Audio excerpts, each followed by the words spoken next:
So Kevin, I know you're big into social media. Are you aware of things that we as millennials are doing wrong on social media now, including are you aware of the millennial pause? The first thing I thought of was the millennial pause, and ever since it was pointed out to me, Chad, it's actually started to bother me a little bit. It's bothering you that you have a millennial pause and you can't, and you're doing it? Well, the millennial pause is like when the video starts, there's like a breath. And like, I'm not making videos that much, but if I looked at like the videos I made for my Patreon over at givekevinmoney.com, I probably have the millennial pause. Givekevinmoney.com. Yeah.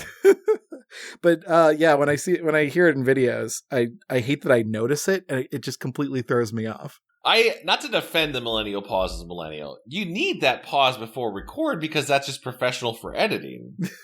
Right. It's not our fault that video editing software on phones is awful. Yeah. Right? Like, you can't, if it was on a computer, you go, I'm just going to trim that half second out, make it really good, so just jump right in. So, millennial pauses, if you can't tell what we're talking about, is, I guess, anyone of a certain age, when they're recording something, it's like, hey, so how's it going? Like, so there's just that extra beat, and I never thought about it.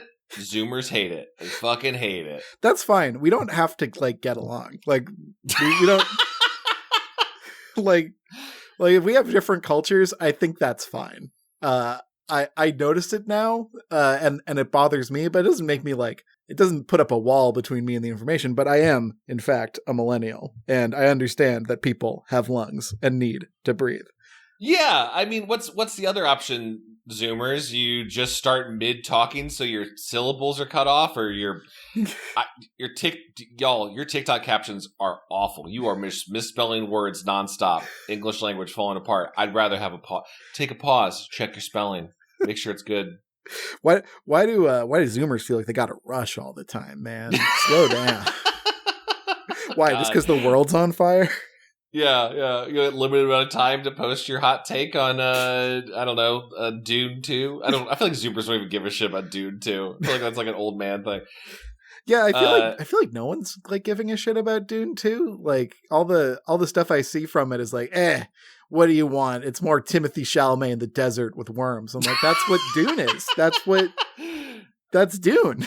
My 30-something friends have been freaking out about it, but I can share a deep confession here on the podcast. I have never read Dune. Yeah, neither have I. Paul is the Dune head in the group, and he's on Arrakis right now, so he can't be here.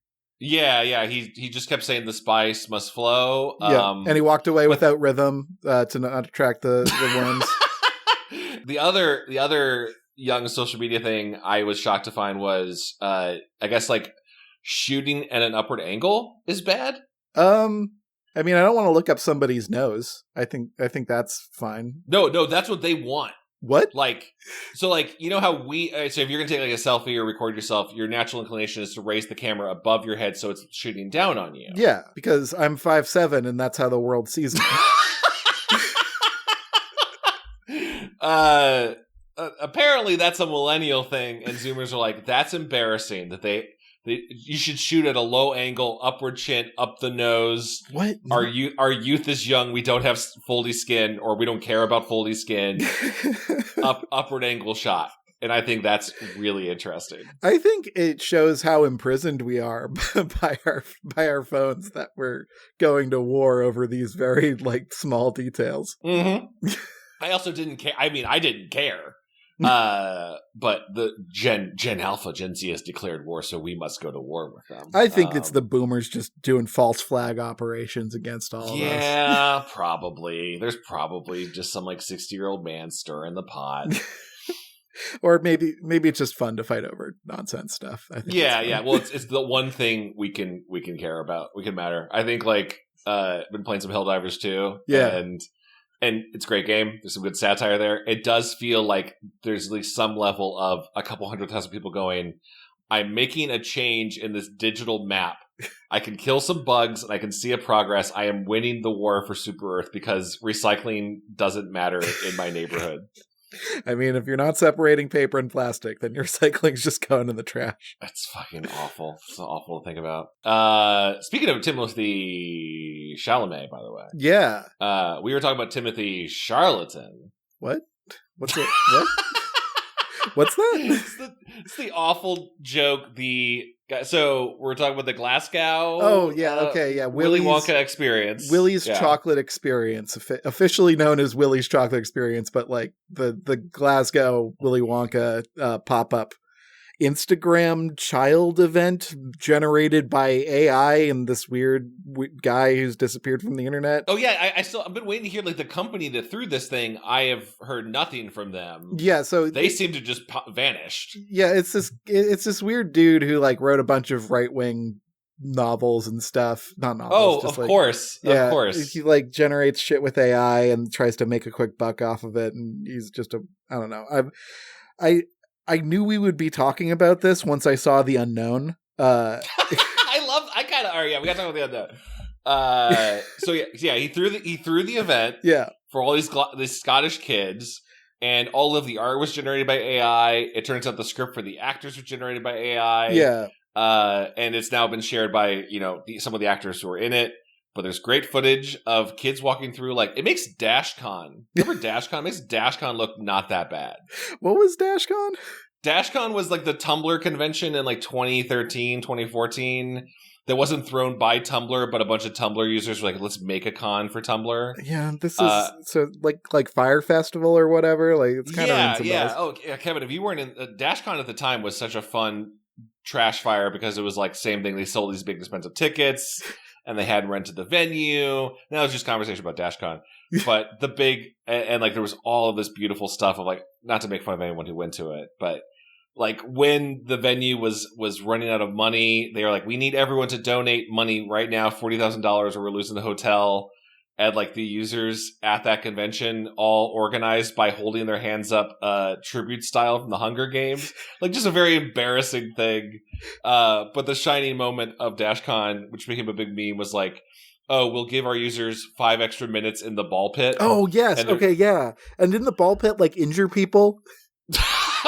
wait, that might be too. Maybe there's that ball pit was sad. Yeah, there's a Twitch convention that was foam pit. Yeah, that like broke like one person's spine at least because people were jumping into it and it wasn't actually deep. It was like 2 feet deep. I feel like conventions were already on this trajectory before COVID of just becoming like these dangerous. Like, how cheap can we make these Instagrammable experiences? But okay, so Willie's chocolate experience in Glasgow, which no one calls it that. The new one of this, yeah. It's in case you're not listening to this in March of 2024, or it's like late March of 2024, and something else crazy has already happened. Oh God, what's happened later this month? I don't even want to imagine. I shudder to think about it. But like, it spawned all of this stuff because the AI created a villain called the Unknown, who's just. Who's just a teenager in a mask. I'm sorry. He's an evil chocolatier who lives in the walls of Wonka's factory, is what the AI generated. Yeah, and that's like, I'm mad to say that's great. And also he's defeated by a vacuum, and a vacuum prop was never provided to the now canceled Willy character. Yeah, the actor who is, most of the actors have shared their stuff. I saw the Unknown shared his stuff, and boy, he is beautiful without his mask. I thought the Unknown was I don't know who played the Unknown. I know that the Oompa Loompas were offered like 500 British pounds sterling or whatever for. That's more than I thought they would get. Yeah, me too. Well, they're only paid half of it, unfortunately. Of course. But like, I was like, hell yeah, I would have taken that job for like $600 for 2 days of work. That's not bad.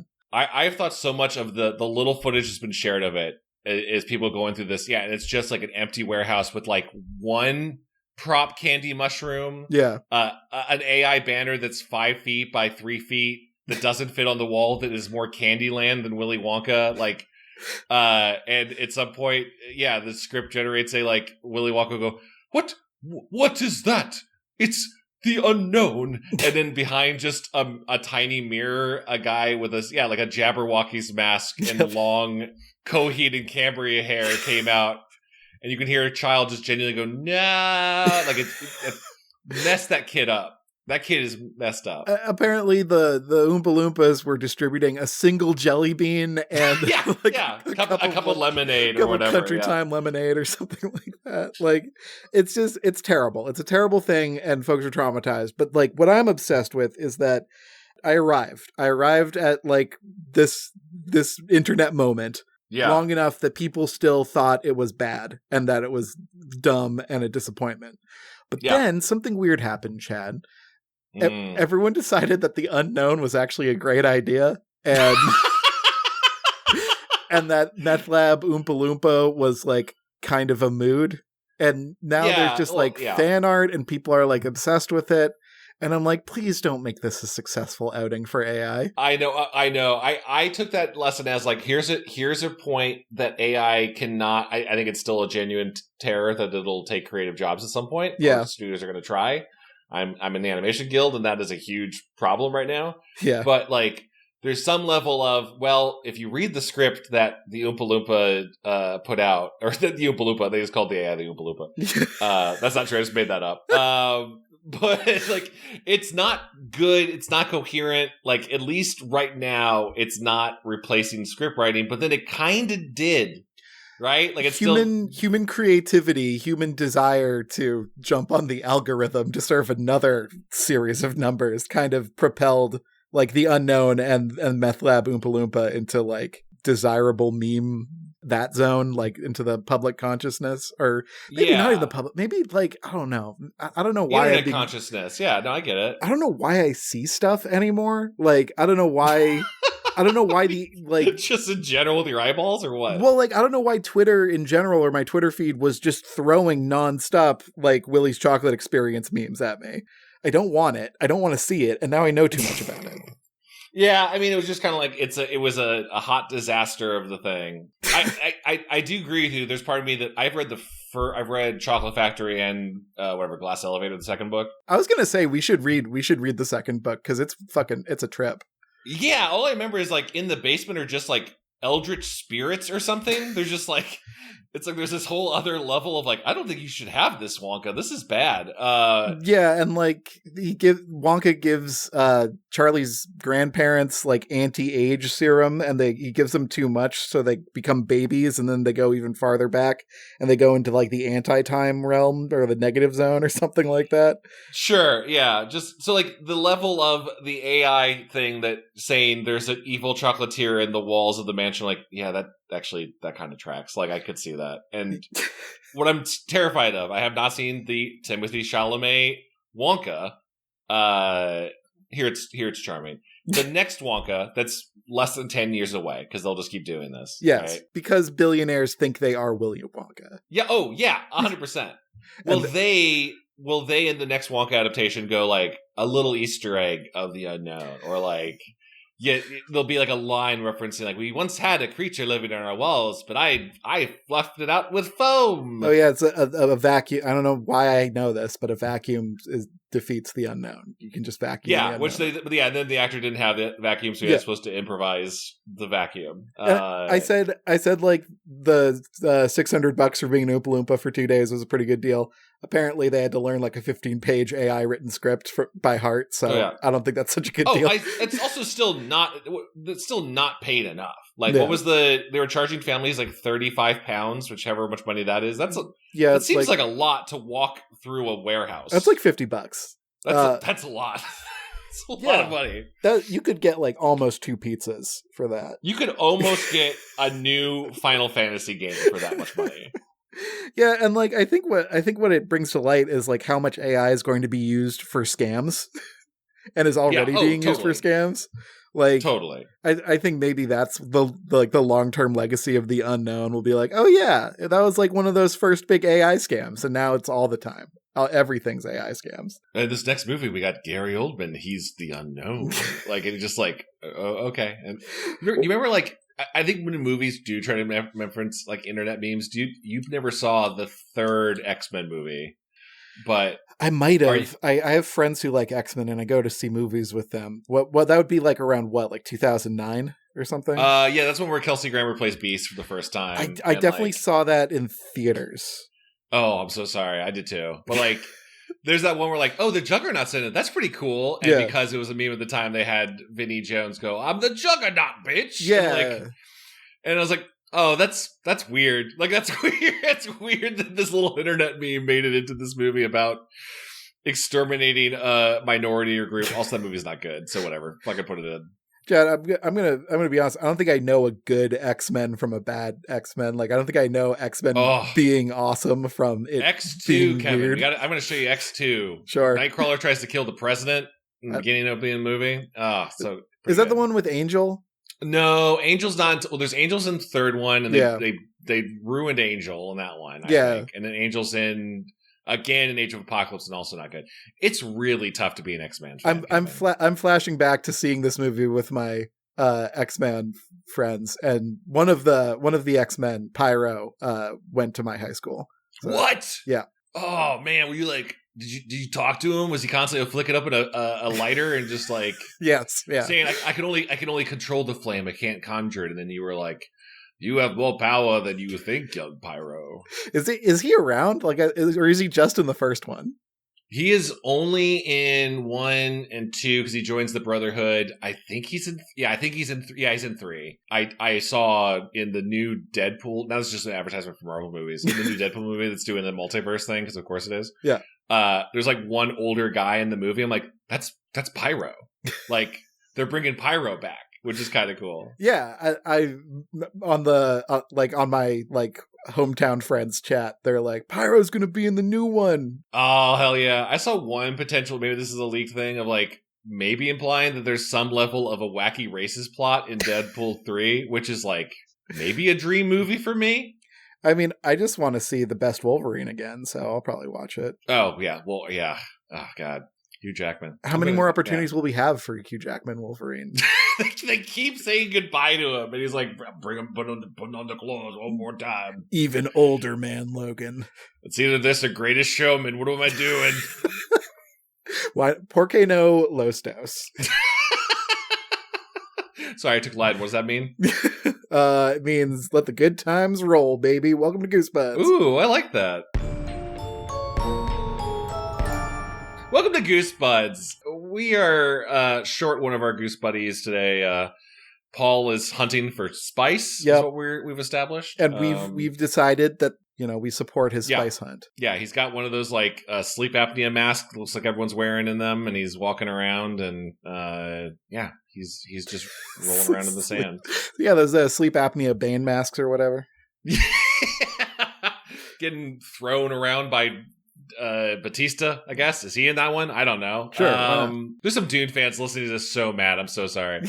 Your other two podcast dads are here. Yeah. I'm Kevin. Hi, I'm Chad. And normally, we read the works of R.L. Stine and other YA books. And today we are reading another one of the Master of Horrors, Goosebumps Horrorland series, the Scream of the Haunted Mask. I thought this one was great. Huh. I didn't hate it, I guess. I didn't hate it. I almost doubted if this was RL or not, but I learned that the Haunted Mask, the original from 1993, is RL considers that to be his proudest moment. He thinks that's his number one. And this is a direct sequel to The Haunted Mask, which is very interesting considering there's a 15-year gap between the original and this one. I remember, this is how long it's been published. So Carly Beth has not aged. She is in.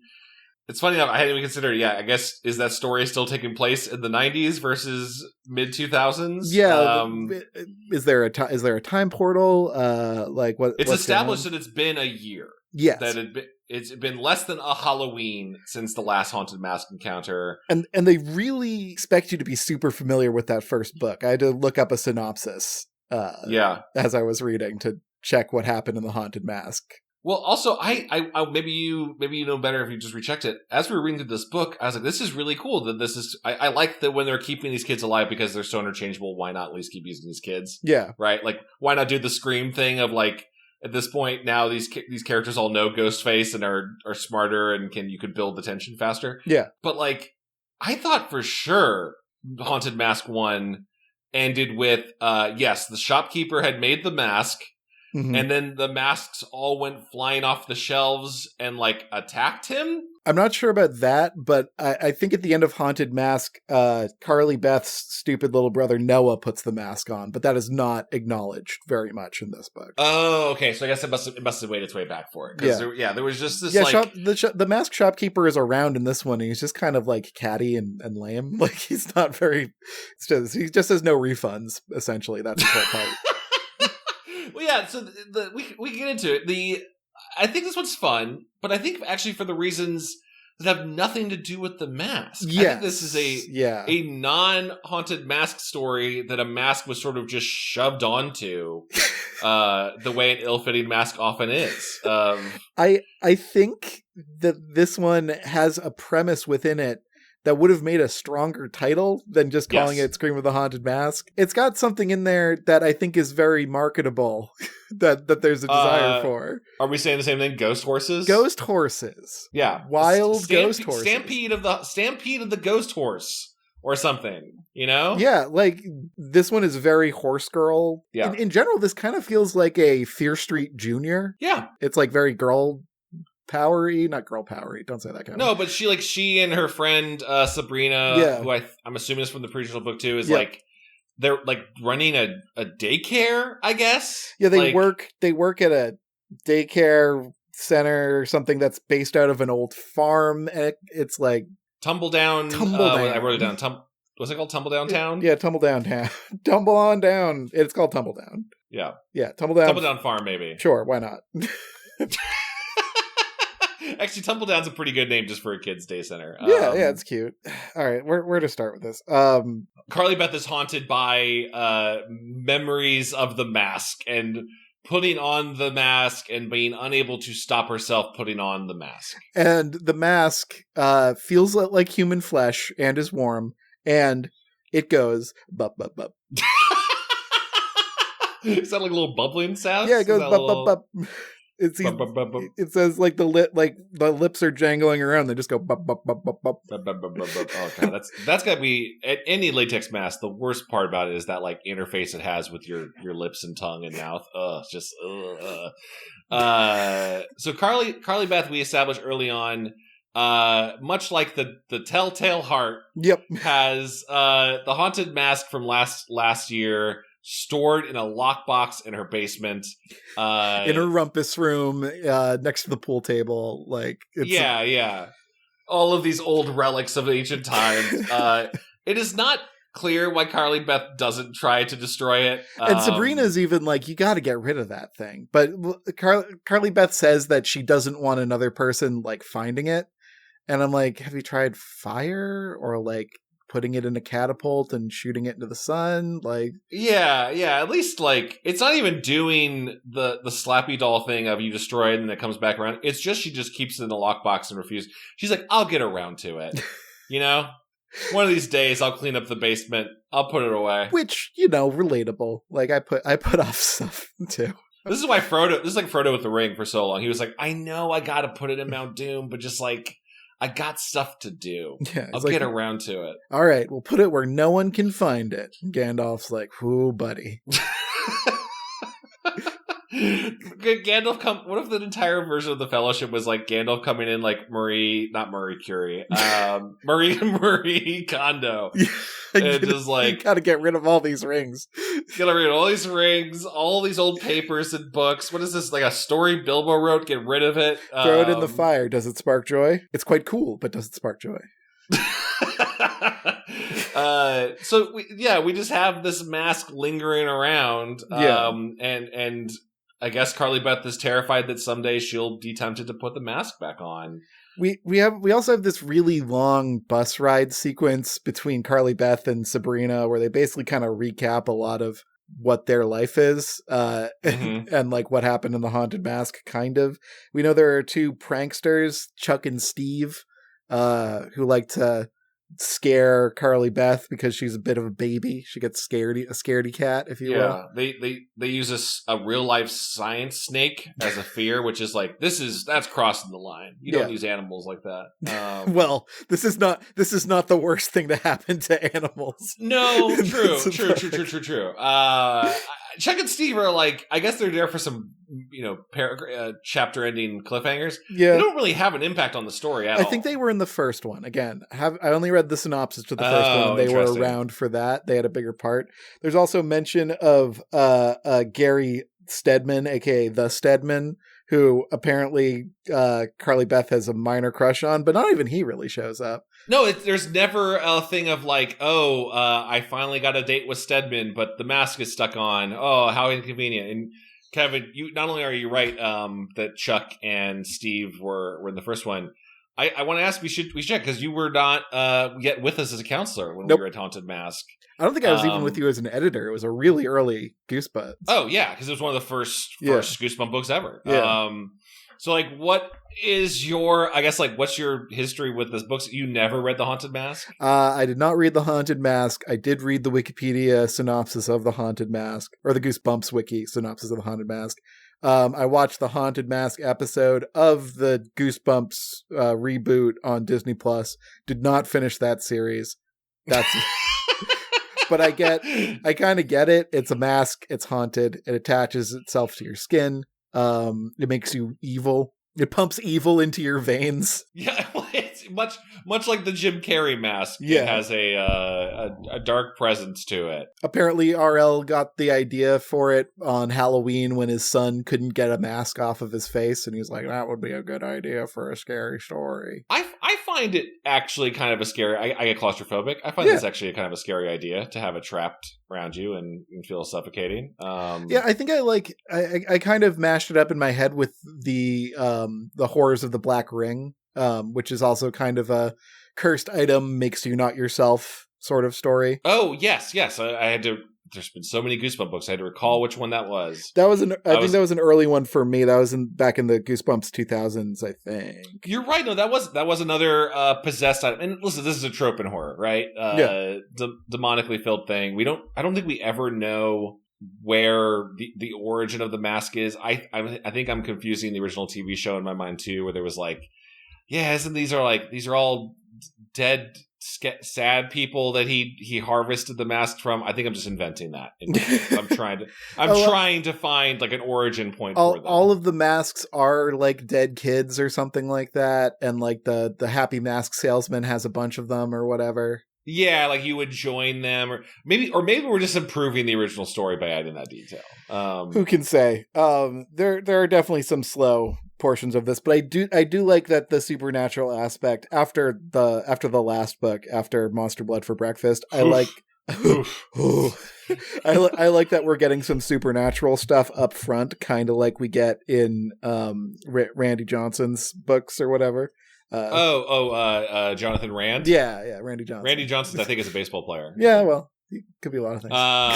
Who also is a scary man. I think like so much of this is not really about the mask, right? Like it's mentioned throughout the story in terms of it's lingering in the back of Carly's head, and Carly is constantly looking for connections to the mask. Yep. But so much of this is around Tumbledown Farms. Yep. And these little kids that Carly Beth and Sabrina take care of. Yeah, these little kids that are definitely going to be used for like emotional like capital later. Like Yeah. Well, yeah, I was like, at some point one of these kids find the mask, and that's going to be awful. That doesn't even happen. Instead, the Tumbledown Farms has a legend of the haunted barn, in which maybe the saddest story in Goosebumps we've ever heard. Yeah, so Karen, is it Laura? Yeah, Laura, who I honestly, I forgot who she was as soon as she entered and left. Laura goes to private school. She's blonde, and she's not suspicious at all, but she's around. And Mrs. Lang is a Southern belle who runs the kindergarten, kind of. She's never around. She's never around. At some point during one of their parties, she just goes to get more cider. I'm like, you can't leave the building. Yeah, you're the only adult here. You're leaving 12-year-olds in charge of 4-year-olds in the woods. This is you can't do this. It's dumb. And they find an abandoned stable. And Carly Beth is like, come on, children, let's look at it. And Laura's like, no, get away from there. And I'll tell you why. And she tells this scary story after all the kids go home crying about this stable boy who apparently wore a crazy mask and caused all the horses in the stable. Was he trying to scare he's trying to scare the horses was the story. Yeah, and he caused the horses screamed. They talk about the screaming of the horses. Yeah, horse can scream. It's more of a neigh. It's called Scream of the Haunted Mask, so I appreciate the screams being incorporated in here. Yeah, that's a literature. That's literature. You did it. But he also talks about Laura's scary story. The horses were so afraid that they basically just ran into the sides of the stable and piled up in like a car wreck of a dozen. Yeah. A pile of a dozen horses that scared themselves to death. Which is sad and brutal. Which is so sad. And I know horses are extremely fragile animals that shouldn't exist. They're like... Well, they should exist. It's God has never given us such a beautiful creature that we need to cherish and value as much as the fragile horses. Yeah, it's like a half-ton creature suspended on 4 toothpicks that if they break... Glass menagerie of animals. It's very sad. Like, I knew, because Chad, you're a horse boy at heart. Like... Yeah, I grew up the son of a horseman. Yep. And learned a lot about them, and I actually would believe this could happen. But 12 whole horses somehow. I mean, it depends on how they're being kept in the barn. Do they have separate stables? I could totally slip. They can slip and hurt themselves on stuff. Like if it was a slick floor or something. Yeah, if they had just waxed the stable floor or something. And the horses had their slippers on or something. Yeah, they hadn't, and the hay is sliding everywhere. This would be an insane freak accident, but if you told me it happened, I could believe it. Just the image of 12 horses piled in a heap, all dead. It breaks my heart. Yeah, I mean, it's a real, crowds do this. Human crowds can do this if they get scared and pushed in the wrong direction. So, but usually a few people live. Like it's usually not. There should have been one horse that lived to tell the tale. If you're trampled, usually you don't die of trampling someone. You look back and you're like, "Uh-oh, I think I have to live with this now." None of the horses lived. And it's funny is I don't think this was nearly important to me. Is the stable boy died? Yeah. And even later, Laura's or someone's like, "Don't you care about the kid?" I'm like, "No." Yeah, Carly Beth doesn't barely remembers that the stable boy died. She's like, "Eh," and I wouldn't expect RL to be so ahead of us like that. That's why I was like, did RL write this one? But I think it kind of has to be him. I think I think Haunted Mask is probably closer to his heart than maybe even Slappy. Yeah, maybe. Yeah, it might be. This is just and it's not super important, but this just started to where the story becomes about oh, you say it was a haunted mask, right? Mm-hmm. I wonder if it was my haunted mask. And well, I don't know that actually is possible based on, again, I wish I had been able to fully reread the original story. I don't know how that makes sense that the original shopkeeper from last year would have had a mask that killed some horses over a century ago, and because I thought he made the mask, so that can't be true. It was already just kind of a non-starter for me. Apparently, I kind of assumed there were multiple haunted masks or something. Yeah. But if I heard that there was a haunted mask incident in my neighborhood, I would probably be like, oh, it's probably the same one. I should definitely do something about it. I guess that's fair. I guess that's true. It just seems like I don't know, Carly Beth, you're really reaching to make this about you and your mask. Did you write down anything about Carly Beth's gamer parents? Yes! Yes, this is the parents are not, it was so interesting and we do nothing with it because there's one sentence mentioning my parents weren't paying attention and didn't care about any of this. They became obsessed with a video game and have staying up all night playing it together. What was it called? War Master 2, but it's almost definitely Call of Duty. They're playing COD. I guess because it's the Roman numeral 2, maybe they're oh, this is more of a Warhammer or something. But they talk about machine guns and grenades and stuff, so I think they're playing COD. The parents are obsessed with Call of Duty, which probably would have been Modern Warfare 2 at the time. Which I was like, hell yeah, that's awesome. I think a kid would find that funny and cool too, being a parent playing video games. games? Like, it's so funny to imagine that they're playing, either they're doing couch co-op, maybe that still existed back then, or they're like trading off online, or like one of the parents is talking shit on mic to other kids. Whoa, dude. Okay, so that, like, I didn't play COD, but in college, my roommates one would be on headset talking shit, and the other one would be actually playing the game. I did that in college too. I think it was Modern Warfare 4. I've lost track. It's the fact that they've renumbered them and retitled them makes it super hard to remember. Yeah. No, it's an addictive game.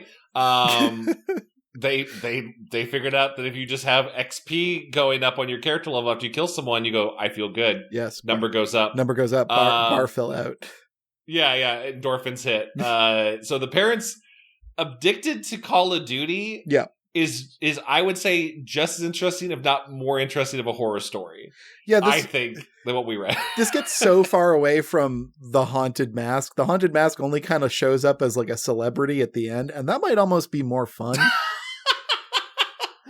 Yeah, well, she keeps going to check on the mask, right? It's like, it's not even Chekhov's mask at this point. It's just like, after every kind of major incident, she's like, is the mask still down there?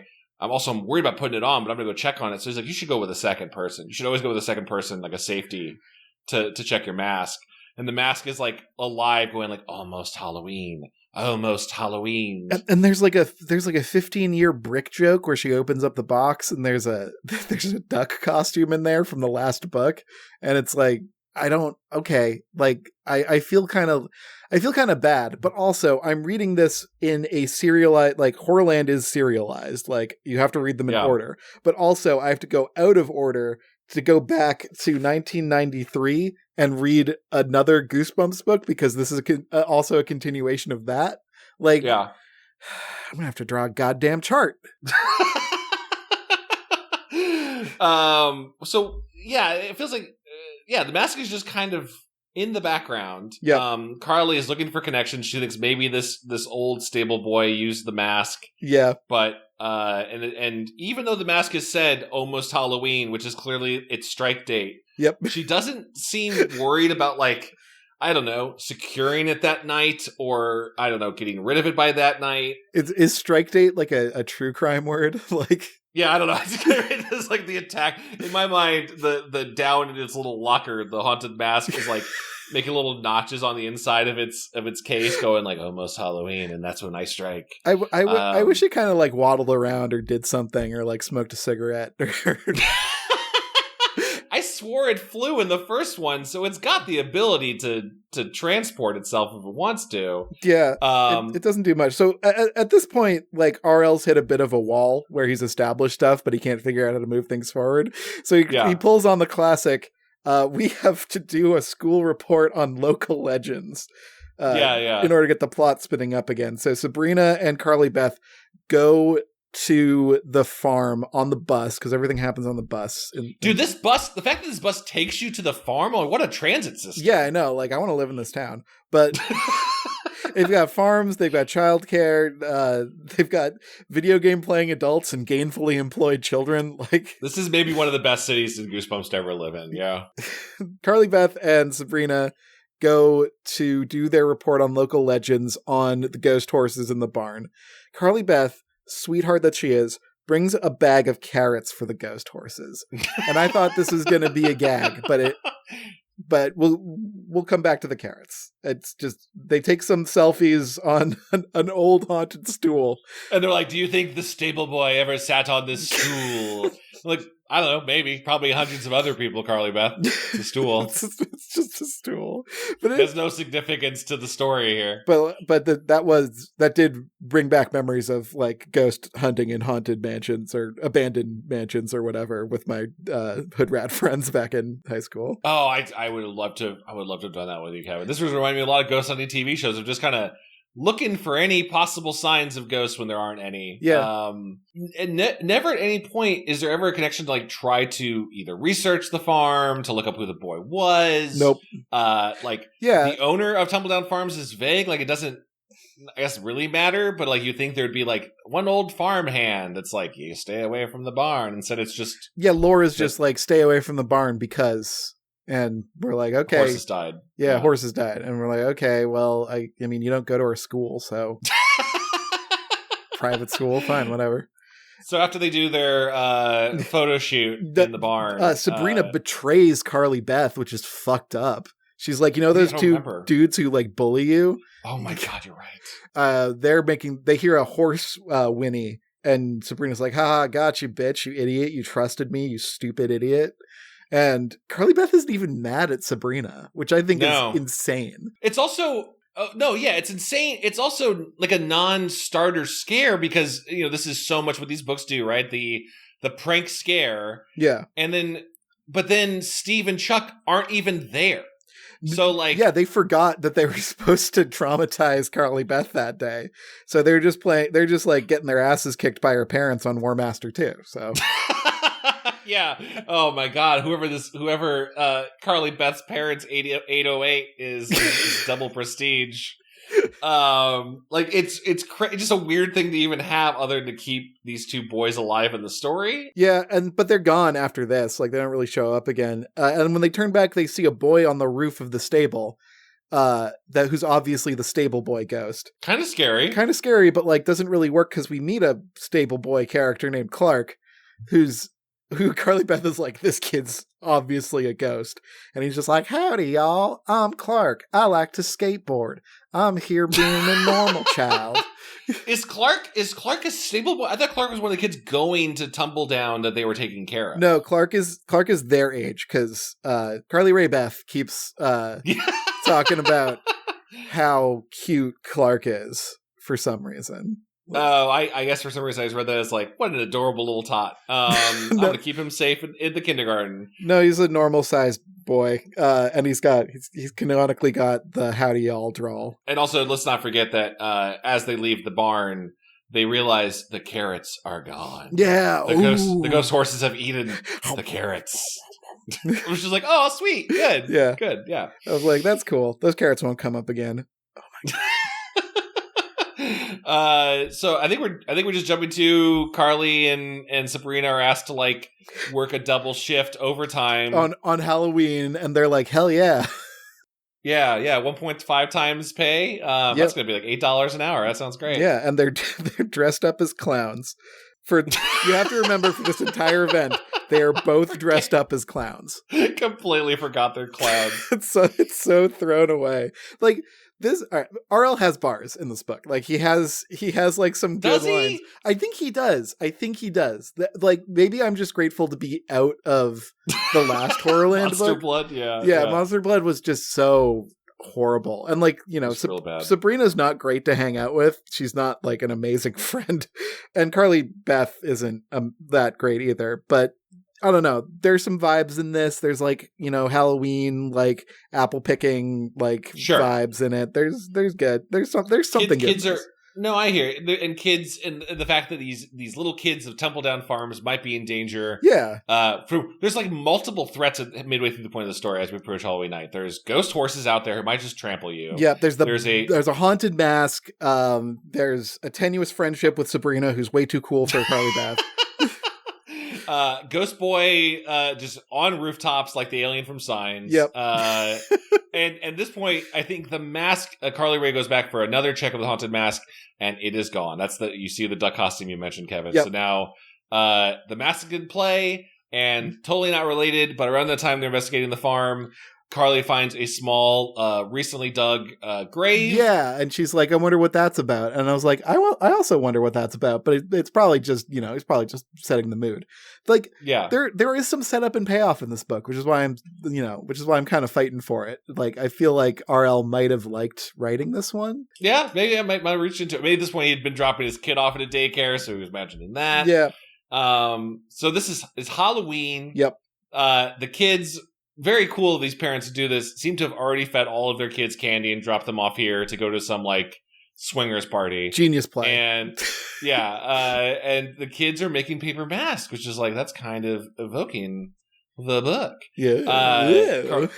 Carly, I think at this point the teacher has now left to go get some more cider. Yeah, she's left his kids. She's drinking gin in the janitor closet. Like, I'll be back in like 20 minutes. It'll be good. Mrs. Lang should not be trusted around children. She's always just abandoning them to do nothing. Tumbledown Farms maybe needs to be shut down after this. There should be an investigation after this mask incident for sure. Carly Beth goes to find something like markers or something. Art supplies. Yeah. And she finds a history book and there's a picture of Clark in it. And that's very convenient, by the way, that in this teacher's room is just like a history of the town, old photos of people. I won't groan at the convenience of it just because at least the book isn't being difficult at this point. Going down smooth. Yeah, it's like, all right, I get it. Let's just let it happen. So what does she find in the history book? She finds a picture of Clark and she's like, this proves Clark's a ghost. And then Clark shows up and he's got a mask on and he's like, I'm gonna scare kids. And she's like, I know you're a ghost. And she pulls a gun on him and he's like, don't shoot. Is this the point? Have we got to the point already where there was one jump scare of Carly saw a green mask and the after cliffhanger is it was the Hulk? Oh yeah, that's on Noah. That's on her brother. But I just thought that was funny out of nowhere. Just be like, what is this? Oh, it's just the Incredible Hulk. Yeah, I couldn't get Wolverine. Yeah, there were a lot. There were maybe Disney or Marvel or something had acquired Goosebumps at this point, but there were a lot of pop culture shout outs in this one, I feel. In reality, that would not be scary because every kid knows what the Hulk is. Yeah. The Hulk's just a green man with a bowl cut. Yeah. Like, it's fine. Seeing a child with a giant, Hulk head on their body is just really funny. Yeah. But fine, whatever. That's fine. Sorry. So yeah, Clark confronted with this photo of being accused to be a stable boy, which also at this point, Carly Beth, what's your end game here? Does Clark go, you got me, and then he vanishes into smoke? I guess she said she pulled a gun on him, so she's ready to take him down. Yeah, she's cocked the gun and she's ready to shoot, and he's like, "Don't shoot!" And then Laura is like, "I'm evil," and turns ghost mode. Yeah, out of there was no other setup. When Laura bursts in and kicked down the doors, I genuinely forgot who she was. Yeah, I was like, "You don't even go here, Laura." Like. And her motivations are very strange.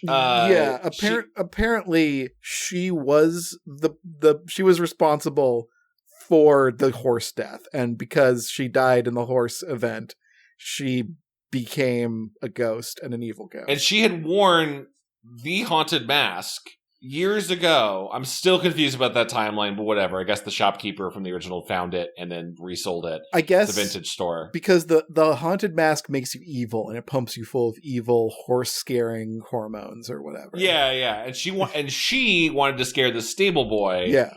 And so she caused the accident, but was never blamed for it or mentioned in any of the story. Right. But she wants the mask back to be scared. I wrote this down. It changes every couple paragraphs. It genuinely jumps around from the only way to save these kids. At this point, also the kids all have paper masks. We just jumped over that. Yeah. The kids all have paper bags stuck to their heads. Yeah. They're all suffocating and screaming and running around, which is very funny. Yeah, it was very adorable and funny in my head, but probably very traumatizing for young children. Suffocating through very thin wax paper. And Laura's like, if you don't give me the haunted mask back, these kids are going to die or be turned into monsters, or somehow she is doing this, it seems. Yeah. Okay. So she wants the mask because she says it's the only way for her to move on to the afterlife.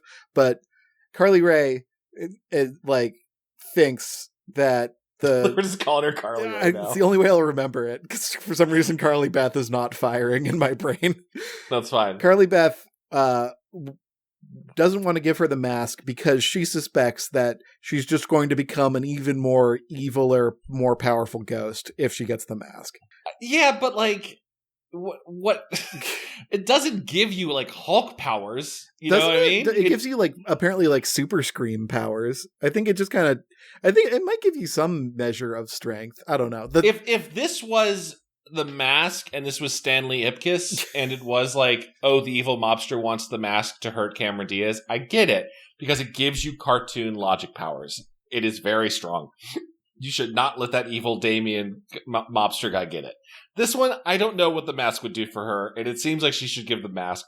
But it also doesn't matter because Carly Beth is like, I don't have the mask anymore. It's gone. And Laura's like, liar, you bitch. So, like, and no one can do anything about any of this right now. And Sabrina is like, I took the mask and I buried it. That's the grave you walked over. And we're like, oh, that's the grave you walked over. Oh, Sabrina broke into your house, went into your secret basement, rifled through your things, found the mask and buried it because you wouldn't shut up about it. And then she didn't tell you about that for reasons. Yeah, I guess if she was like, Carly Beth has an addiction to the mask and I'm going to try to help her the way you like chain up your friend who's a werewolf on a full moon kind of thing. Yeah. Sure, maybe, but that was not clear. So Carly Beth runs out and digs up the mask, and she's like, "Oh, it's warm. Mm-hmm. It's hungry for evil." And she decides that she must put on the mask in order to gain its powers and fight back. But again, Kevin, I don't think it gives you any powers. If in this, I don't know what she gains other than I'm evil now. Yeah, like RL is pretty much saying two wrongs make a right. You gotta fight evil with cancel evil. Each other out. Yeah. I like that Clark tries to tackle Laura, and RL just says, "You can't tackle a ghost." Like, yeah, he just passes through. And Clark has a reason for this. If we haven't said, Clark's like, oh, that was my grandfather. So Clark's really trying to avenge his. How would he be the grandfather? If he was a kid, and he didn't have siren kids. Well, so the grandpa lived. Grandpa stable boy lived. I thought the grandpa died. Yeah, me too. Because there was a stable boy standing on the roof, right? So like, why? Yeah, was that Clark? We don't know. Like, there just was.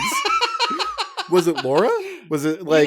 in the farm towns, there's just kids climbing around on barns. It's not that crazy. That is actually true. One time I was driving through the woods near my parents' house, and I just saw a bunch of teenagers with their hoods up standing on top of a shed. One time in Indiana, I don't know why. I think we were trying to go to like Amish Acres. My mom and I got lost on the highway in farm country, and it's like the middle of the day. It's not scary, but we pulled over in one of the few houses on the road. Clearly an Amish house. There's like two little blonde kids playing in the front yard. And I was like, I'm gonna get out and go ask them for directions. And I sit in the car. Kevin, I am not exaggerating that as she walked to these two little blonde albino kids, like children of the corn looking kids.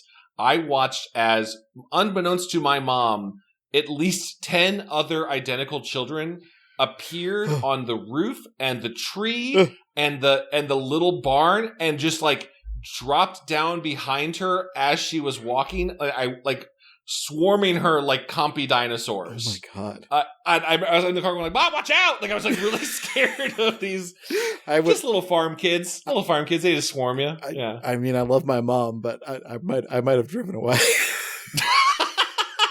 I was like, I think I'm about to watch my mom get eaten by children right now. That's freaky. So this one kid on the roof's not that crazy, I guess. But we'll never know who that was. We'll never know. Okay, so Carly Rae Jepsen masks up and. She pulls out her sword. The crowd goes wild. Yep. Mrs. Lang shows up for some reason, and she's like, "I gotta get these kids out of here." Yeah, just like totally fucking stumbles in there and is like, "I gotta get these kids out of here," and then she does. That's it. Yeah, and I think like I'm even looking at the wiki to remember this. It's really just kind of shifts priorities so much. So when Carly Beth puts on the mask, Laura's like, I will release my hold on them, or she just is like, oh, I'm focused, I'm aggroed to Carly Beth. Yeah, she's she's trying to hold off Carly Beth, so all of her ghost powers release on the children, since that's taking up her MP or something. And then they scream at each other. It's a concentration spell. Yeah. She can't do both. Yeah, she's casting a new one. And then a dozen ghost horses show up and trample the shit out of Laura. In one of the coolest moments maybe in all of Goosebumps. Yeah. Up there with Ghost Cat Tornado from Cry of the Cat. Cry of the Cat? What is the ghost army that Aragorn leads? Yeah, not the Rohirrim. No, they're the dickheads who like betrayed them or whatever. I don't know. Yeah, it's like it has been remade. Gotta be honest, I don't really like the Ghost Army bit. I think it's kind of dumb, but I think it's a cool summon, but it does kind of lead this like I think I had this during the movie when you kind of see the end of the battle of Pelennor Fields and like you could just watch ghosts summon a war elephant and take it down. Yeah, and then Aragorn's like, I release you. I'm like, I don't know, maybe just say, like, technically, this is all part of the big mission. Why don't you all keep getting into Mordor, dude? Like, I get it, why that would ruin the book, but... Yeah, like, I don't know. I think, like, I get why it exists in the fiction, because, like, he's gotta, like, make good with all these other weirdos and act like a true king, but, like, Aragorn, is way better at, like, he's a more kingly, less complicated character in the books. And in the movies, he's like, I don't know if I want to be king. In the books, he's like, yeah, hell yeah, man, I'll be king. Yeah, I didn't remember that much of the books nearly as much of you're spurning the blade, that sort of thing. The ghosts don't really do much for me, but the ghost horses in this is like this. Yeah, is like a cool wave of ghost horses. But now that Laura has been ghost trampled to death, it's just floating mangled in the air. We still have the problem of Carly Beth is masked, and they're like, "Oh no, we're gonna have to shoot Carly Beth with the gun we have." And all the horses raise their hose with a gun. And I just want to clarify: Laura was a witch, not a ghost. No, she was an evil ghost. She was an evil ghost because she died with the mask on. She became an evil ghost. Or something. Right, and then the mask must have gone off of her body and wandered into a shop for Carly Beth to buy 100 years later. I think like in the haunted car or whatever, like if you're evil and you die, you become an evil ghost. Sure. And it's like whatever you're wearing when you die, you go to heaven wearing those clothes. Yeah. That's cool. That's how that works. Then why do we bother dressing up corpses in tuxedos if we know that they're just dying in sweatpants? Put them naked in those boxes. It don't fucking matter. God doesn't mind. God don't mind. He wants to see them bare butts. Getting close to just doing it. I think you should leave sketch. So. I just want to clarify that Paul's not here for that, Chad. I'm sorry. I know. Hey, someone listening? You're welcome. Corn Cob TV, they totally get it. I don't get it. I don't know what he's talking about. Carrots are a symbol of love. Coffin drop. So like Carly Beth, I don't know if she's a great hero in this book. I think her putting on the mask is giving in to the wrong urges. I don't think it's the right lesson. Other than drawing the ghost aggro, which I feel like you could have done in other ways, but just was saying, I have the mask.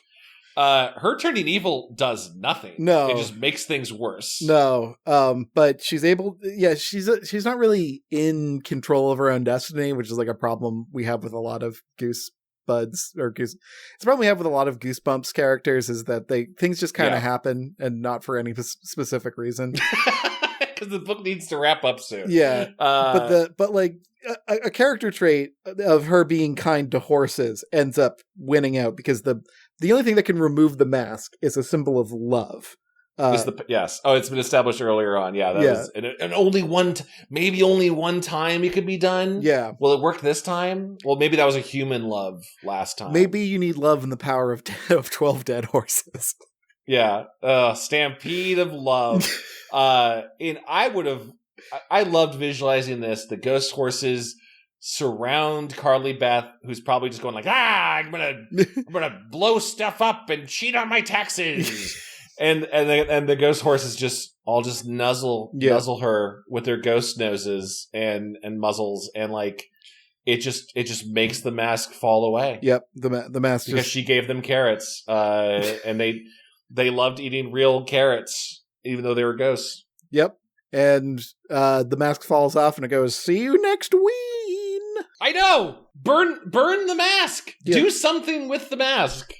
Yeah, and like the mask didn't even really do anything. Carly Beth's own dumbassery made her put it on, so it's like I don't know, but that's the story. That's the story, and now we have again just a useless Horrorland segment. These are maybe getting worse as they go on. This was a bad idea. This was I think the idea had merit. It's just being executed poorly. We're 25% of the way through the Horrorland books, and I think a third of the way through this Horrorland arc. And it hasn't paid off at all. They like, these Horrorland stories end at weird times.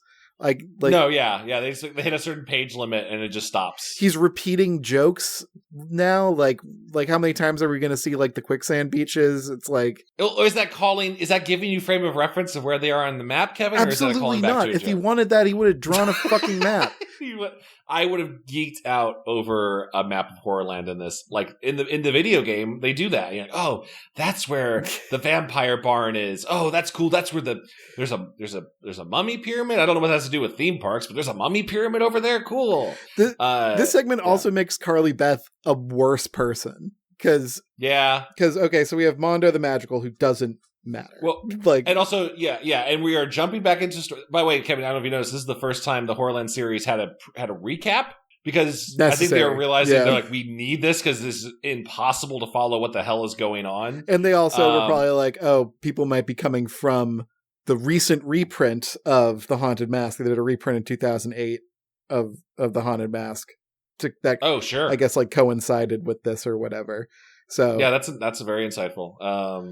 No, but yeah, I mean, Carly. So we anytime a character. I mean, last book we had the character had shown up first in Horrorland and then was in its own book. Yep. Now we have. Well, we got to catch back up. We hadn't put Carly Beth and Sabrina in here, so like within 2 sentences, we're just like, yeah, I got an invite to a free Horrorland amusement park. Don't worry at all about the fact that I am still currently grappling with a haunted mask in my life. Yep. Like the way that cliffhanger ends, Carly Beth still has that. Yeah, that's still an open problem that has not been resolved yet. And it does not feel like it's in her mind at all in this part, other than at one point she thinks she sees the mask and she's like, did the mask follow its way here? I'm like, I don't know, Carly Beth. What have you been doing? What have you been doing since last Halloween? Sabrina's here too. And we briefly interact with Billy Deep Williams and other hot boy character. Oh, Sheena. Oh, well, there's Oh, yeah. There's Sheena Deep, Billy Deep, and Matt Daniels. I think so. Yeah, and we had last left them. Sheena had gotten sucked into a mirror. Yep.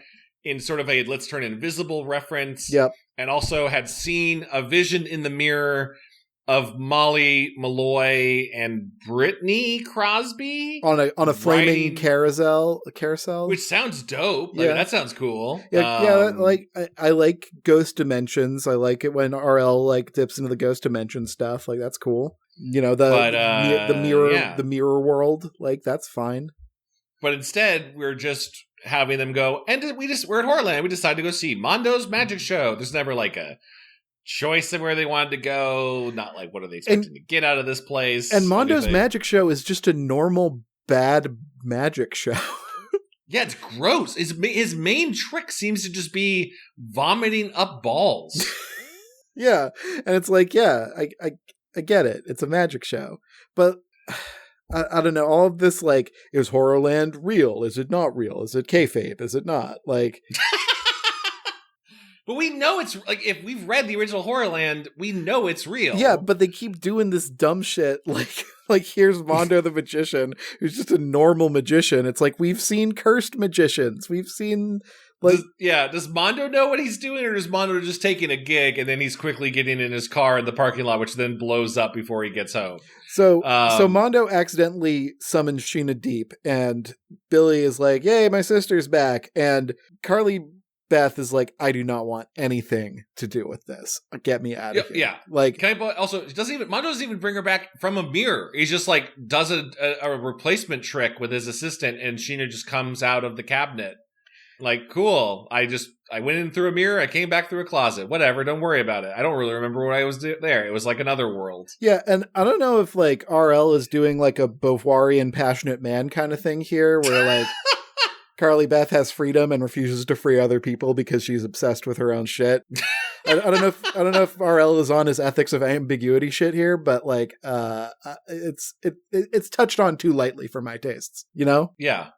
Saving Sheena is I don't know, the fact that Sheena just kind of came back without any real stakes or any choices the kids did. Like, it's not even like, oh, one of them chose to go up on stage and be part of the magic trick, and by braving that, they're rewarded with Sheena. It was just, we were in the crowd, we're all talking, and Sheena's there back. And you know what? There's that monster Byron that he's maybe trying to help us. We should find him. Byron's missing, and like other characters are missing, and we got to find them. But like, we just got here. Why do we have to find them anyway? Which is kind of like, again, I don't like that Carly Beth is like selfishly trying to keep out of this thing. But like, it doesn't.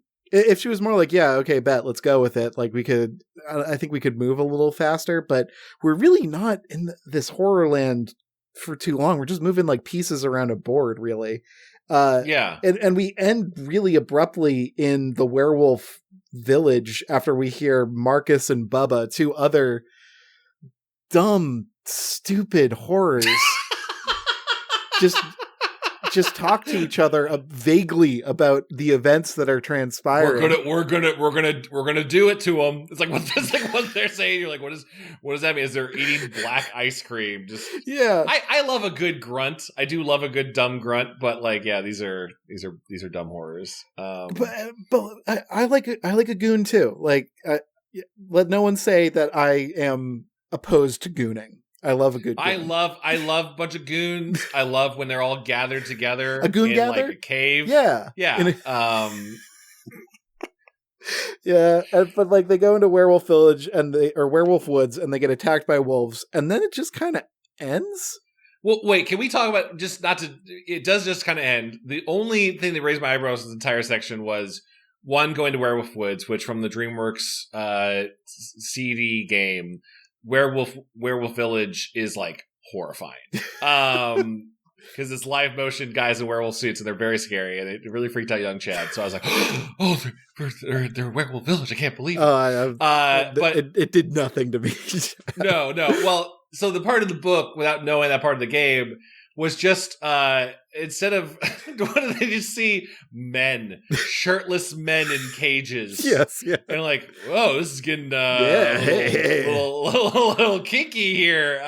These kids should not be in this part of This is maybe adults 21 and over part of Horrorland. What Horrorland After Dark or whatever. Yeah, they never interact with these men. Like it just sounded like I don't think you've ever seen Twilight, Kevin, but like, you know, when like the werewolf boys are just like a bunch of. That's the nicest compliment anyone's ever given me, is that you don't think I've seen Twilight. I haven't, but it's still nice. But when like the werewolf boys in those movies are just like, they're just dudes in like khaki pants and none one's wearing shirts. It just seemed like that, a bunch of normal men. Hanging around in khakis, and like, maybe talk to them, see if they need help. Well, 2008, I guess, kind of around. Where was I in 2008? I was probably starting college, or graduating from high school. I guess Twilight is kind of around that time. No, not even think RL was. God, what do you think RL thinks of Twilight? Do you think he's read that? I bet he has like an academic opinion of it. He's probably like, because the Fear Street is kind of close. Like, it's not as horny. It's not allowed to be, but no, you know what? At this point, I would just want anything. I'd be fine with Fear Street getting hornier. Let's do it. Something. Give us something. So they don't really do anything with the werewolves. It doesn't really matter. As they're passing by, they see a masked store, and Carly Beth is like, "Is the mask here? Is this the haunted mask?" No, just another mask. But the masks just talk and whisper things to them. We're just kind of putting Carly Beth through her trauma again by going into the mask store, and like the one horror is like, go to the back room, and it doesn't do it. It's for nothing. No, yeah, and while they're going around, they see an ad for the Wheel of Fire, a ride describing the carousel that they had seen. Yeah. So there's sort of a like, well, if we find that, we can find those two missing girls, and they can't find it on the map, and then they get separated, and then Marcus and Bubba, and then Werewolf Village. Yeah, and we get lost in the woods, and it ends on cliffhanger of a figure leaps out at them, and we never know who. We'll find out next book. There's a whole like story in between a figure leaping out at them, and like we got the next one is about a kid who makes webcomics, which I can't wait to read. Oh my god, is that what it's about? I'm so excited. Yeah, his webcomic villains come to life and kick the shit out of him. Dr. Maniac versus Robbie Schwartz. Yep. But we got to make it through all the way through Dr. Maniac versus Robbie Schwartz. And then the figure was still leaping out at us as it was at the end of the last Horrorland section. And we're already like, well, maybe, I think maybe one of the main mistakes of this is they don't need to introduce every kid in these books into Horrorland at this point. Like Sabrina and Carly Beth felt very forced into the story where they have no stakes. It's not like Sabrina's missing and she's trying to find her. And they actively don't want to be there. Well, I guess they chose to go like, oh, this will be fun. We got free tickets, whatever. But they don't want to. They don't want to be involved in this whole overplot thing. So while they're denying the call, like everyone else is already like most of the way into the hero's journey at this point. Yeah, I at this point I would actually really hope that like the next couple chapters of Horrorland don't put Robbie Schwartz in it, even if he's the best character in all of Goosebumps. I don't need to know how he thinks about Horrorland. And like maybe by like book 8, have one more of these characters run into it. You're like, oh, that's cool. I didn't think they were going to pop up. What a surprise! Listen, if the next Horrorland doesn't have a monster blood skeleton pirate wearing a haunted mask, being piloted like a mecha by Slappy, then what are we? Just the homunculus of all of them. Yeah, what are we building here? Like what? I don't know. That is kind of the appeal, it seems like, of Horrorland. Of all of the Goosebumps stuff is all gathering here, but we've seen nothing like to suggest that there are pirates or monster blood or anything. Well, I guess there's been hints of monster blood, but that's no. And the Horrorland's not even like tightening the screws to them like normal Horrorland books, where it kind of feels like, oh, they have a limited amount of time before the park either kills them or this has not come up since the first book. I think about it every time. The first book ends with the reveal that like the entire Horrorland premise is a reality show for monsters. Yeah. Right? Like it's like a Impractical Jokers for monsters. Yeah, it's like a Crank Yankers for monsters. Yeah, and there is none of that in this. And at this point I don't know, like, does this still even track with the story that like there's cameras everywhere and you're trying to freak kids out? Yeah, no, like, I don't know. No mention of camera. Well, I mean, in the first one, there was actually one mention of a digital camera taking a picture of Slappy, and Slappy took a selfie or something like that. But yeah, like what? My complaints remain the same, and it had better start like coalescing somewhat, because I agree, we're too many cannon fodder kids that don't matter. I'm giving so much merit to him. Byron is the only interesting thing in this. Yes, La Resistance, the secret undercurrent of resistance among the horrors. A monster that wants to stop it or has another reason. I'm sure it's going to be something stupid of like Byron going, I'm actually, to bring it back to Wonka, like what was his name? Slughorn? Slug something. Yeah, whatever. Like I'm actually working for Wonka, and you thought I was on the other side. Like there'll be something stupid like that. But I'm kind of tell me more about that. Have Byron like pull him in to the resistance at this point, and like you got to go on the rides and test all the rides for vulnerabilities or something. I don't know, like, or make Byron like a framing device or whatever. Like maybe like we get one character that sticks around instead of this revolving door of idiots. Like, I'm losing hope in the Horrorland branching narrative. I mean, I see some. Yeah. I thought this main book, like the meat of this book, the non-Horrorland portion, was good. RL seemed to be having fun with it. It felt a little bit like a Fear Street Junior. I don't know. It was all right. I didn't want to rip my eyeballs out. Sure. I think, and I get why. Yeah. Haunted Mask is a big name for Goosebumps. I think this should have been not a Haunted Mask story. I agree. Yeah. You could take the entire thing out, and it works better as a haunted ghost horse. Haunted barn. Pile of dead ghost horses is just it's better. Like, yeah, and it breaks my heart because horses are beautiful, fragile creatures. Even though the fact that they can just kill you instantly with a kick to the head, Kevin. Yeah, like terrifying. I think the casual cruelty of killing 12 horses is just still, it just goes over the top for me. Like, RL. In terms of maybe one of the four, I don't know. Maybe the best one of it. Yeah. But that's not saying much. Yeah, I don't know. I don't feel particularly great about any of these. We have at least, looking ahead, we have at least a couple more evocations of famous Goosebump books. Okay. Say Cheese and Die Screaming is coming up. Sure. When the ghost dog howls, so I'm assuming that's the actual ghost dog. Okay. Another Slappy book. Before that, I'm very excited for I did not know as a webcomic artist. That is going to be fantastic. I briefly glimpsed the synopsis, and he makes webcomics, I'm pretty sure. That's okay, cool. Well, we'll have to read this one. And also, hey, if you want to help guide what we're covering on the next episodes, the best way to do that is support the show on Patreon. I think recently we did a poll of our readers and it kind of told us what they want to see more of. Yeah. I think the lowest voted one was more of the Goosebumps TV show. So, maybe we'll get around to that at some point if you're one of those listeners that really wanted to it. But I think we're going to focus more on Horrorland and adventure and other way books and Goosebuds RPG maybe. Yeah, eventually getting Goosebuds RPG up, hopefully. Yeah, just some wires to cross, and we'll be all good. Yeah, we gotta electrocute ourselves, and then we'll do it. But by doing that, not only does you get access to guiding our eyes and hands, you get access to our Discord with a really cool community on there. Yeah, and you also get access to bonus episodes. Every month we put out Camp Goosebuds, which is all banter.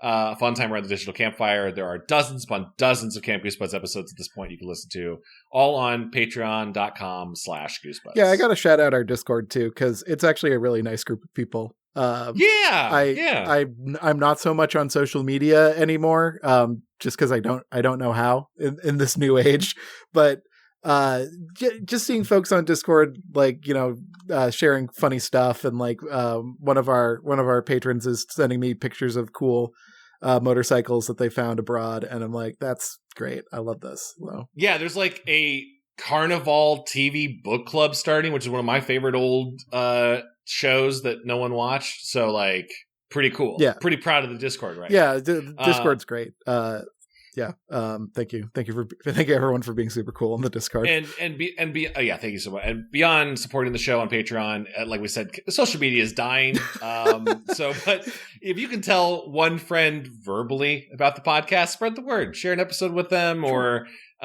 see if they'd like it. That's the best way to spread the word on the show. Yeah. Kevin, also other stuff you got a game jam coming up. I've got a game jam coming up. Depending on when you're listening to this, the game jam's happening this March. You can find out the exact dates on jam.supertrystudios.com. I'm going to Boise, Idaho to run a game jam and also participate in it. My friend Paul Ritchey of Goosebuds and Continue is going to be a judge. And I didn't know that. Paul's a tough judge. Yeah. So I'm going to try and impress Paul a little bit, but it's a very low stakes, chill kind of thing. It's just, if you want to make a game in kind of a fun environment and ask me questions about games as I make games with you, join the jam. It's gonna be a good time. Jam.supertrystudios.com. And if you like the fact that I make things like podcasts and video games and stuff, you can always support my work at givekevinmoney.com or just play my games at supertrystudios.com. Hell yeah. I wish I had something else to plug. Buddies, I've been working on something. It's not going to come out for another 2 years. It's going to be so cool, though. It's going to be so cool, y'all. Mark my words. It's a cool project, and it starts with a vowel. I don't know what it is because I'm not allowed to know, but you're not allowed to know. It's going to be so cool. It's going to be great because Chad's doing it, so... Yeah. Oh, thanks, guys. In the meantime, you can check out some of my previous stuff. Star Trek Prodigy is now on Netflix. Oh, you're on a D&D show now, too. Oh, yeah. Jesus Christ, of course. Thank you, Kevin. Yeah, I just started up a new D&D show with friends of the podcast. Holly Conrad, who's been on as a guest a long time. I realized she was on episode 14. Whoa. When we covered Animorphs. It's been that long. That's awesome. So we might need to have Holly back. Yeah. But she is running a new D&D show on her Twitch. Her Twitch channel is Bird Holly. We are doing Blackstaff Academy, which is a magical school in the D&D realms, Forgotten Realms. I am playing a sleep-focused mage named Crispin Crumbles. Excellent name. Thank you. He just wants to be able to have a good night's sleep, which has maybe been influenced by real life events in my life. And friend of the show, Kayla Klein, is also participating in it. Yep. Who does all of our great merch. By the way, go check out goosebuds.store if you want some cool Goosebud swag. And also Hadil and Katie, two also wonderful D&D internet people, are all playing. We just put our first episode out. We're doing it every other Sunday. Our next game is actually on Sunday, March 17th at 3 p.m. Pacific. You can watch that on twitch.tv/birdholly, and then they'll go up on her YouTube channel the next couple days after. Really, really fun group. It's like going to Hogwarts without all the turf shit. So incredible pitch. Thank you. It's a pretty fun world. I'm very excited to see where it goes. And hey, if you played Baldur's Gate 3, there's been multiple mentions of Gale. Gale might show up. His cat's there. Whoa! Because canonically Gale taught at Blackstaff, I guess. That's awesome. So, but yeah, check that out. It'll be every other Sunday from there on, and it's been a very fun group. But yeah, check that out. And then we'll have more episodes of Goosebuds coming out this month, and another Camp Goosebuds. And Paul will be back from his spice, eat, pray, spice trip. Yeah. We'll get Paul and his 11 secret herbs and spices back. Otherwise, that's been a Goosebuds. Kevin, thank you for, once again, being my friend, co-host, and sharing these books with me. Chad, thank you for being my friend, and for being friends with Paul, and for friending me on social media, and for the one good thing to come out of social media so long ago, and for singing the Friends theme with me sometimes. I'll be there for you. Until next time. Bye, everybody. Bye.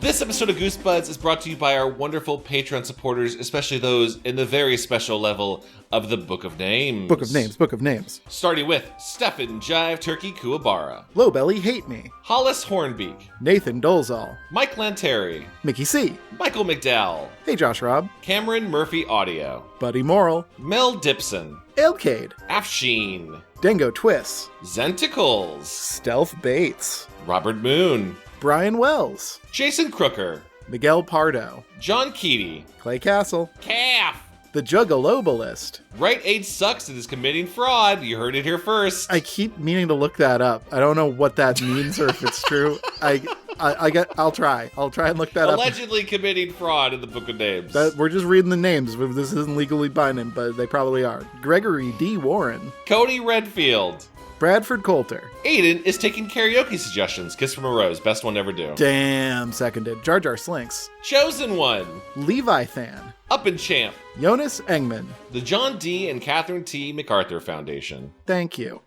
Carl. Anthony Mulberry. Yanni Markovina. Elusive Koala. Christian Vonskiver. Brooke X. Jesus Christ. Jeremy Lowe. Brian Hobgood. Zach Connor. Patreon_donator, yo. Joe Spooky Digital Ghost Tierney. Whoa, Tom Whittam. Lord Cornwallis. Anthony's funny name made Andrew Jadzik laugh. It makes us laugh too. Ho ho ho ho ho.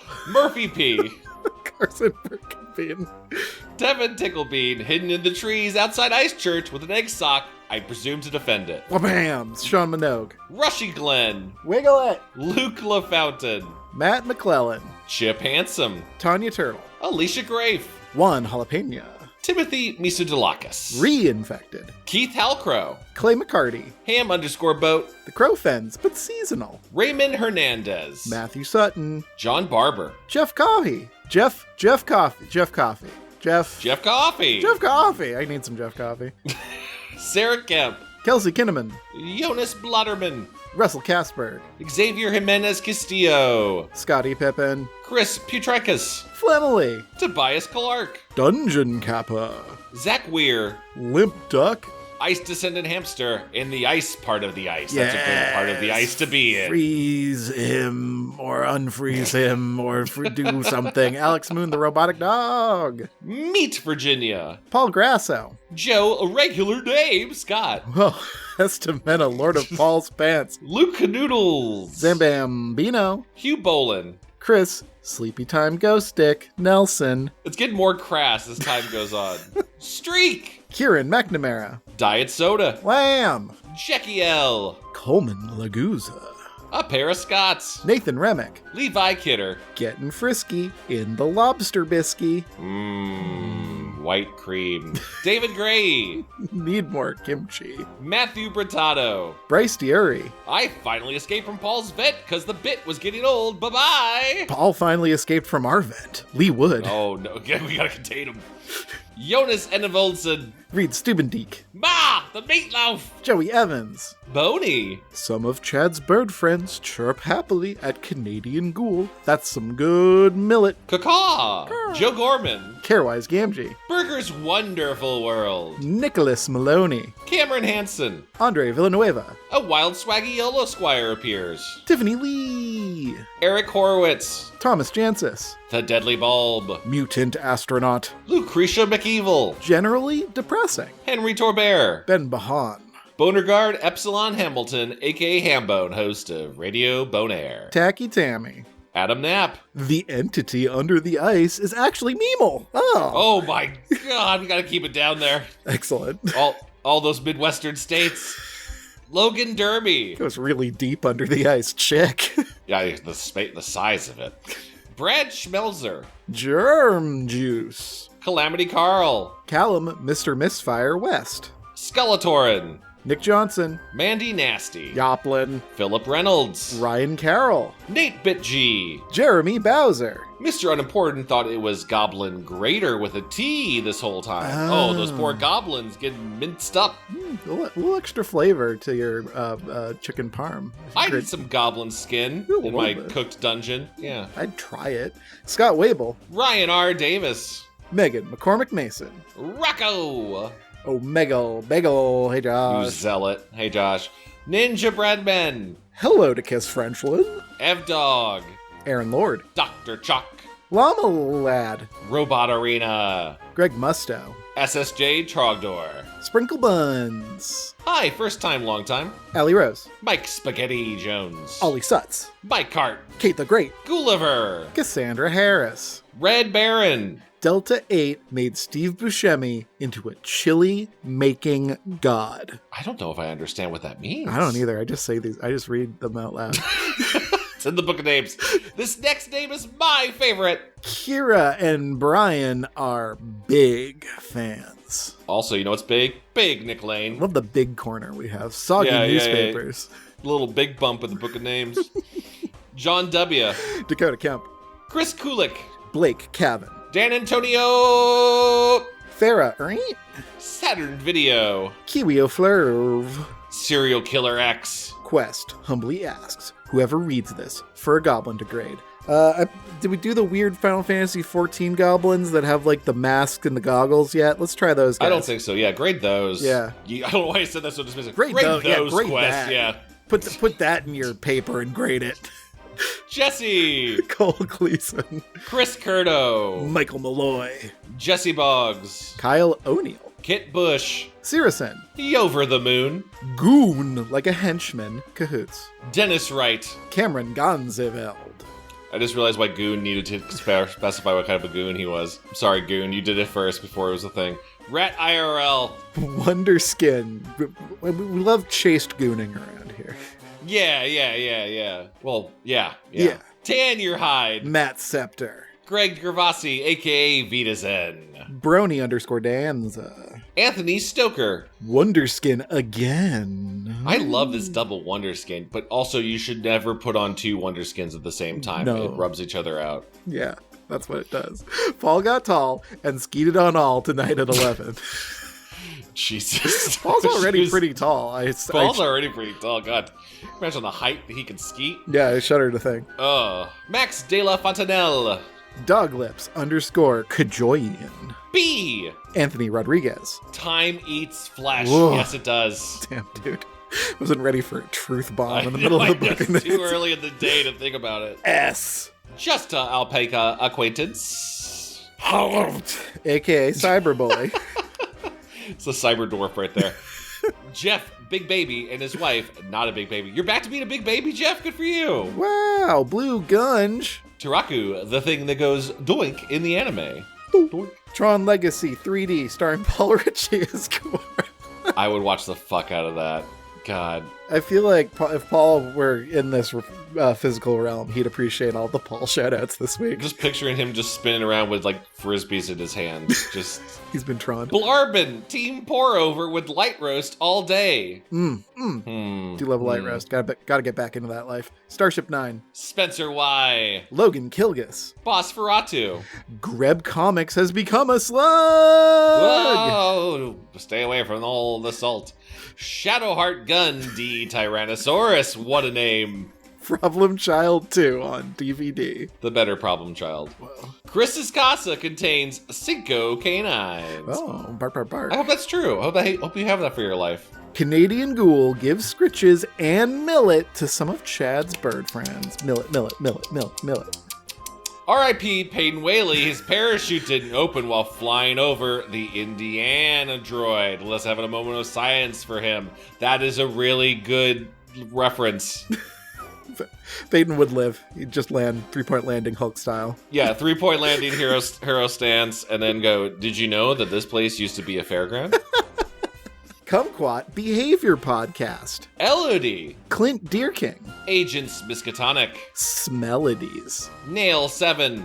Angelo Edward Longton Santone. Caleb Snyder kept forgetting to change his name. Lumo Nuva. Brian Udath. Ben Floyosayer.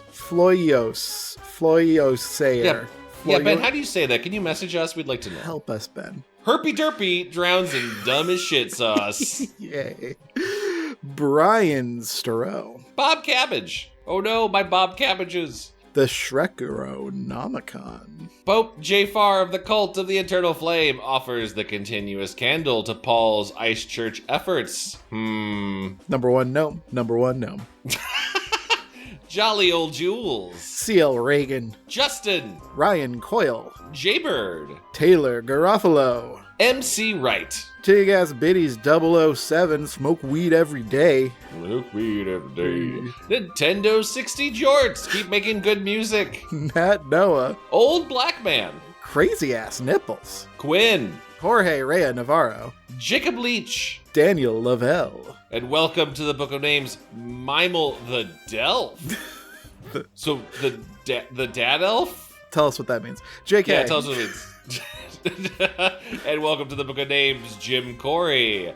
Thank you all so very much for your love and support. We love you. We love you. Goodbye. Goodbye.